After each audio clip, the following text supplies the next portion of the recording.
pertama, konduktor logam. Konduktor logam yaitu suatu zat atau bahan yang mempunyai kemampuan guna mengantarkan panas ataupun arus listrik pada konduktor tersebut, mampu mengantarkan listrik dengan baik karena di dalamnya memiliki hambatan jenis yang sangat kecil.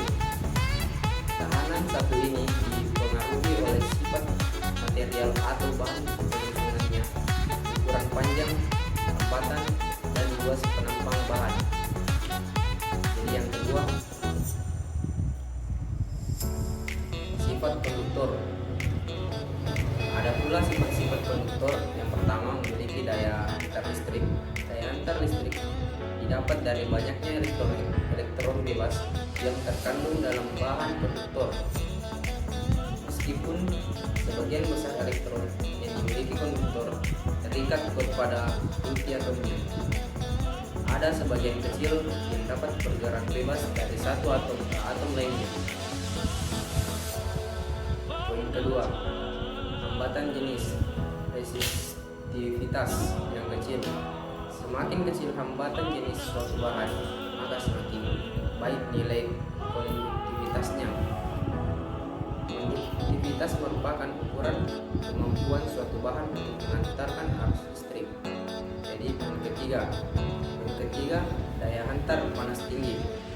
Konduktor memiliki sifat daya hantar panas yang tinggi. Setiap bahan yang memiliki daya hantar panas yang tinggi bisa dikategorikan sebagai konduktor. Bahan-bahan logam sebagian besar memiliki daya hantar panas tinggi sehingga dapat berfungsi sebagai konduktor. Yang keempat, tegangan tarik yang kuat. Konduktor adalah bahan yang memiliki tegangan tarik yang kuat agar penyaluran daya menjadi optimal. Tegangan tarik sendiri dipengaruhi oleh aliran arus dan suhu. Semakin kuat suatu bahan mengatasi pengaruhi suhu dan aliran arus, maka semakin baik bahan tersebut berfungsi sebagai konduktor. Poin kelima, daya elektromotoris terhitung kecil. Daya elektromotoris adalah daya yang timbul akibat perbedaan bahan antara konduktor dan titik kontak pada sebuah rangkaian listrik. Umumnya disebabkan oleh perbedaan suhu antara kedua bahan sehingga disebut juga daya elektromotoris termo. Daya elektromotoris menyebabkan terjadinya penyimpangan arus dan tegangan listrik. Semakin kecil daya elektromotoris suatu bahan, maka semakin baik bahan tersebut berfungsi sebagai konduktor. Selanjutnya saya akan serahkan kepada saudara Afina. Kali ini saya akan melanjutkan pembahasan materi yang telah dibacakan oleh teman saya Reskiadi, yaitu syarat batas. Adapun syarat-syarat batas konduktor yang baik antara lain sebagai berikut. 1. Konduktivitas yang baik. Syarat suatu konduktor adalah memiliki konduktivitas yang baik. Semakin besar nilai konduktivitas suatu konduktor, maka semakin baik kemampuannya dalam menghantarkan arus listrik. Konduktivitas suatu bahan dinyatakan dengan simbol sigma dalam satuan mom.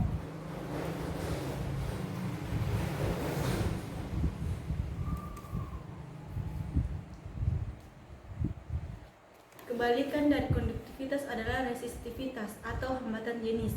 Jika konduktivitas diharapkan tinggi, maka resistivitas sebaiknya makin kecil makin baik.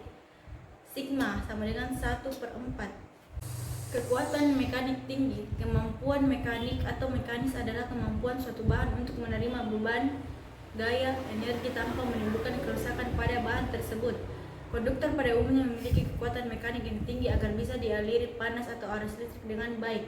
Kekuatan mekanik bahan konduktor didapat dari susunan partikel-partikel penyusun bahan. Semakin rapat, maka semakin baik kekuatan mekanisnya. Partikel-partikel penyusun bahan akan bergetar atau vibrasi ketika dialiri oleh sumber listrik atau panas. Semakin cepat vibrasinya, maka makin baik pula listrik dan panas dihantarkan. Namun getaran itu harus diimbangi oleh kekuatan mekanis yang tinggi agar menghantar tidak rusak, patah atau putus. Koefisien muai kecil. Bahan konduktor adalah bahan yang memiliki koefisien muai yang kecil sehingga sekalipun pada suhu yang tinggi, konduktor tetap menghantarkan listrik dengan baik.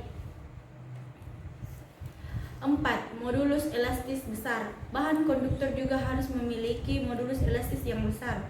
Modulus elastisitas adalah perbandingan antara tegangan dan regangan nilainya menunjukkan ketahanan suatu konduktor untuk mengalami deformasi elastis dan kerusakan ketika dialiri tegangan listrik atau panas yang tinggi.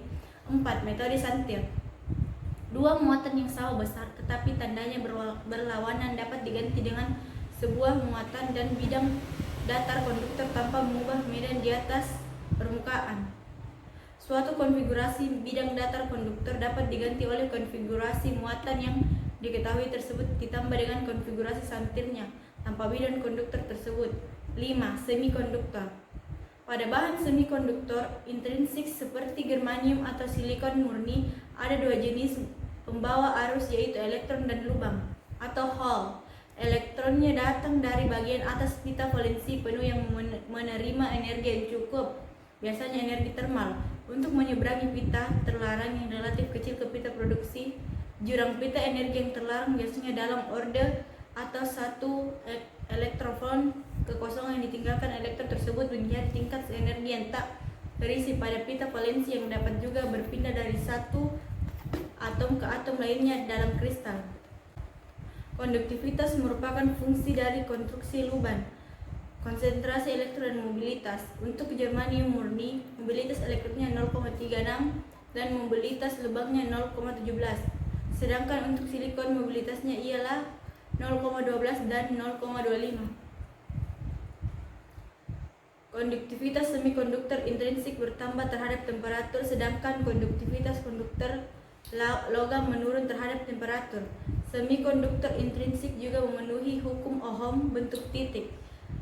Berarti konduktivitasnya hampir tetap terhadap kerapatan arus dan terhadap arah kerapatan arus tersebut. Banyaknya pembawa muatan dan konduktivitas dapat dinaikkan berlipat ganda. Dengan menambah ketidakmurniannya, bahan donor menyediakan elektron tambahan dan membentuk semikonduktor tipe N. Sedangkan akseptor menyediakan lubang tambahan dan membentuk semikonduktor tipe P. Proses seperti ini dikenal sebagai doping, dan konsentrasi donor pada silikon bahannya 1/100,07, tetapi menyebabkan penambahan konduktivitas dengan faktor 105.